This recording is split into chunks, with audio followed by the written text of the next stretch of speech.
ಕರ್ನಾಟಕದಲ್ಲಿ ಆಡಳಿತ ಅನ್ನುವಂಥದ್ದು ಕಾನೂನು ವ್ಯವಸ್ಥೆ ಉಳಿದಿಲ್ಲ.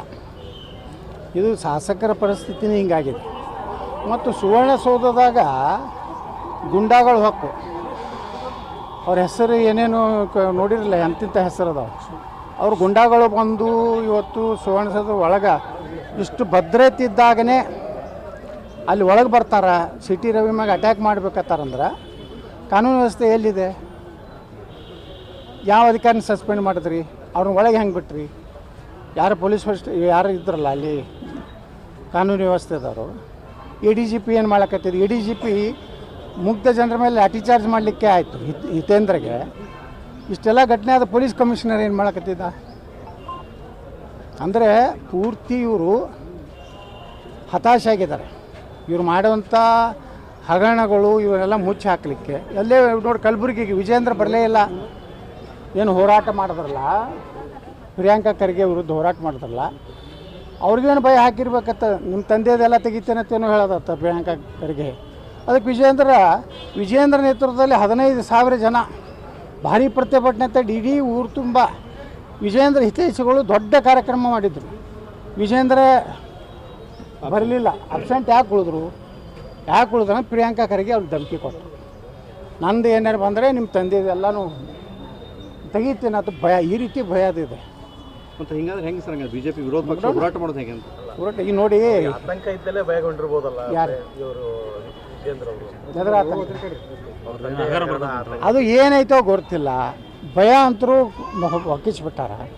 ಅದಕ್ಕೆ ವಿಜೇಂದ್ರನೇ ಹೇಳ್ಬೇಕು, ಯಾಕೆ ಕಲಬುರ್ಗಿಗೆ ನಾವು ಹೋಗಲಿಲ್ಲ, ನಮ್ಮ ಸುರಕ್ಷತೆಯ ಭಯ ಇತ್ತು ಅಂತೇಳಿ ಹೇಳಬೇಕು. ಪ್ರಿಯಾಂಕಾ ಖರ್ಗೆ ಹೇಳ್ಯಾರಿಲ್ರಿ. ಈಗ ರವಿ ಅವರಿಗೆ ಪತ್ರ ಬರೆಯೋ ಮುಖಾಂತರ ಭಯ ಮೂಡಿಸ್ತಾ ಇದ್ದಾರೆ ಅಂತ ಹೇಳ್ತೀವಿ. 100% ನೋಡಿರಿ, ಭಯ ಅಷ್ಟೇ ಅಲ್ಲ, ಅಲ್ಲಿ ಜಿಲ್ಲಾ ಉಸ್ತುವಾರಿ ಸಚಿವರಿಗೆ ಗೊತ್ತಿಲ್ಲ, ಸತೀಶ್ ಜಾರಕಿಹೊಳಿ ಅವರಿಗೆ ಯಾರನ್ನ ಆಪ್ರೇಟ್ ಮಾಡಿದ್ರು. ಸಿಟಿ ರವಿನ ಅರೆಸ್ಟ್ ಮಾಡೋದಾಗಲಿ, ಅವ್ರನ್ನ ಸ್ಟೋನ್ ಕ್ರಷರ್ ಮಿಷಿನ್ ಸಮೀಪ ಒಯ್ದು ಕಬ್ಬಿನ ಗದ್ದೆಯಲ್ಲಿ ಒಯ್ದು ದೊಡ್ಡ ದೊಡ್ಡ ತೆಗ್ಗಿದೆ ಅಲ್ಲಿ ಜೀಪ್ ಹೋಗಿ ನಿಂದಿರಿಸೋದು. ನಿರಂತರವಾಗಿ ಅಲ್ಲಿ ಆ ಸಿಟಿ ರವಿ ಜೊತೆಗಿರುವಂಥ ಪೊಲೀಸರಿಗೆ ಕಂಟಿನ್ಯೂ ಮೊಬೈಲ್ಗಳು ಮಾತಾಡ್ತಿದ್ರು. ಅಂದರೆ ಇದು ಎಲ್ಲೋ ಸಿಟಿ ರವಿನ ಮುಗಿಸಬೇಕು ಅನ್ನೋಂಥ ದೊಡ್ಡ ಷಡ್ಯಂತ್ರ. ನಾ ಮೊದಲೇ ಹೇಳೀನಿ ಇದನ್ನು.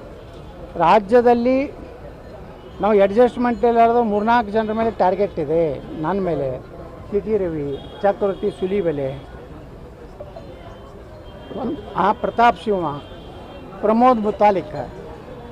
ಇವತ್ತು ಪ್ರತಾಪ್ ಶಿವನ ಮೇಲೇನೂ ಅವ್ರದ್ದು ಇದು ಇದೆ. ಅವನು ಉಚ್ಚಾಟನೆ ಮಾಡ್ತಾನೆ ಸುದ್ದಿ ಕೇಳ್ತಾ ಇದ್ದಾರೆ. ಏನು ಉಚ್ಚಾಟನೆ ಹೆಂಗೆ ಮಾಡ್ತಾರೋ ಅವ್ನ ತಲೆಗೆ ಕೆಟ್ಟೈತಂತ ಎಲ್ಲ ಇವ್ರ ಮಾತು ಕೇಳೋತಾರ್ತಿಲ್ಲ. ಅಂದರೆ ಈ ರೀತಿ ಭದ್ರತೆ ಇಲ್ಲ, ಜನಪ್ರತಿನಿಧಿಗೆ ಭದ್ರತೆ ಇಲ್ಲ ಅಂದರೆ ರಾಜ್ಯದಲ್ಲಿ ಸಂಪೂರ್ಣವಾಗಿ ಕಾನೂನು ವ್ಯವಸ್ಥೆ ಗೃಹ ಮಂತ್ರಿಗಳಿಗೆ ಇಲ್ಲ. ಗೃಹ ಮಂತ್ರಿಗಳಿಗೆ ಗೊತ್ತಿಲ್ಲ ಸಿಟಿ ರವಿ ಅರೆಸ್ಟ್ ಮಾಡಿದ್ದು ಅವ್ನು ಇದು ಮಾಡಿದ್ದು. ಅಂದರೆ ಎಲ್ಲಿ ಬಂತಂದ್ರೆ ಗೃಹ ಮಂತ್ರಿಗಳು ಅವತ್ತು ಹೇಳಿದ್ರೆ ನನಗೆ ವಿಧಾನಸಭೆ ಒಳಗೆ ಎಲ್ಲ ಸುವರ್ಣಸೌಧ ಹಾಕ್ಬೇಕಂತಿದ್ರು. ಅದಕ್ಕೆ ನಾವು ಲಾಠಿ ಚಾರ್ಜ್ ಮಾಡಿದ್ವಿ. ಅವ್ರಿಗೇನು ಮುತ್ತು ಕೊಡಬೇಕಾಗ್ತದೆ. ಮುತ್ತು ನಮಗೆ ಕೊಡಬೇಡ್ರಿ, ನೀವು ಸಾಬರಿಗೆ ಮುತ್ತು ಕೊಡ್ಕೋತೀರಿ. KG ಹಳ್ಳಿ ಮುತ್ತು ಕೊಡ್ರಿ, ಹುಬ್ಬಳ್ಳಿ ಪೊಲೀಸ್ ಸ್ಟೇಷನ್ ಬೆಂಕಿ ಹಚ್ಚೋದ್ರಿಗೆ ಮುತ್ತು ಕೊಡ್ರಿ, ದಿನ ಮುತ್ತು ಕೊಡ್ಕೋತಿಟ್ರು. ಮುತ್ತು ಕೊಡುವ ಗೃಹ ಮಂತ್ರಿಗಳು ಆಗಲಿ. ವಿಜೇಂದ್ರ ಅವರು ಪ್ರದರ್ಶನ ಮಾಡ್ತಾ ಇದ್ದಾರಂತ ಸರ್. ಎದ್ರದ್ರಿ? ಈಗ ಮೊನ್ನೆ ಎಲ್ಲ ಮೀಟಿಂಗ್ ಕರೆದ ನಾನು ಒಂದು ಅದ್ರೊಳಗೆ ನೀವು ಯಾರು ಮಾಧ್ಯಮದವ್ರು ಬರೆದಿರಿ. ನೀನು ಇವತ್ತು ನೋಡಿದೆ ಮುಂಜಾನೆ ಯತ್ನಾಳಿಗೆ ಭಾರೀ ಹಿನ್ನಡೆ. ನಾನು ನಡಿಗೆ ಹೋದೆ, ಅಂಜಿ ಹೋದೆ, ಮುಂದೆ ಭವಿಷ್ಯನು ಮಾಧ್ಯಮಗಳು ಎಷ್ಟು ಪ್ರಾಮಾಣಿಕ ಯತ್ನಾಳಿಗೆ ಭಾರೀ ಹಿನ್ನಡೆ, ವಿಜೇಂದ್ರ ಭಾರೀ ಮುನ್ನಡೆ. ಆ ಕಡೆ ಕೇಳ್ದ ಯಡಿಯೂರಪ್ಪ, ವಾ ಮಾಧ್ಯಮಗಳೇ, ಯಾರು ಆ ಕಡೆ ಕೇಳಿದ್ರೆ ಏನಾಗೋದೈತೆ? ನನಗೆ ಏನಿಗೆ ಆಗೋದಿಲ್ಲ. ನೀವು ಮಾಧ್ಯಮದವ್ರು ಹೊಡೀರಿ, 2 ದಿವಸ ಹೊಡಿತೀರಿ, ನಿಮಗೂ ಅನುಕೂಲ ಆಗ್ತೈತಿ, ಹೊಡೀರಿ. ನಿಮ್ಗೆ ಆ ಮಗ ಬೇಡ ನಾನು. ವಿಶೇಷ ಪ್ಯಾಕೇಜ್ ಕೊಟ್ಟಿದ್ದಾರೆ ಸರ್ಕಾರ, ಅದು ತಪ್ಪು. ಪಾಲ್ ಅವ್ರು ಹೇಳಿದ್ದಾರೆ, ಅಮಿತ್ ಶಾ ಅವ್ರ ಸಹಿತ ಸಂದೇಶ ಕೊಟ್ಟಾರೆ. ಇದೇನು ಮಾಹಿತಿ ಕೊಟ್ಟರೆ ಒಳ್ಳೆಯದಿದೆ. ಇಡೀ ದೇಶಾದ್ಯಂತ ವಕಫದ ಕರಾಳ ಇವತ್ತು ನೋಡ್ರಿ. ಮೊನ್ನೆ ಉತ್ತರ ಪ್ರದೇಶದ ಮುಖ್ಯಮಂತ್ರಿ ಯೋಗಿ ಆದಿತ್ಯನಾಥ್ರು ಹೇಳ್ಯಾರ, ಅದೇನು ಇವತ್ತು ಇದು ನಡೀಲಾಕತ್ತೈತಲ್ರಿ ಅಲ್ಲಿ ದೊಡ್ಡದು ಕುಂಭಮೇಳ, ಅದನ್ನು ವಕಫತ್ತ 1 ಇಂಚ್ ಕೊಡೋದಿಲ್ಲ ಅಂತ ಹೇಳಿ ಉತ್ತರ ಪ್ರದೇಶ ಮುಖ್ಯಮಂತ್ರಿ. ಹಂಗೆ ನಾವು ಹೇಳ್ತೀವಿ, ನಾವು ಎತ್ತೇನು ಹೋರಾಟ ಮಾಡಕತ್ತೀವಿ, ಭಾರತ ದೇಶದ 1 ಇಂಚೂ ವಕಫಕ್ಕೆ ಬಿಟ್ಟು ಕೊಡೋದಿಲ್ಲ.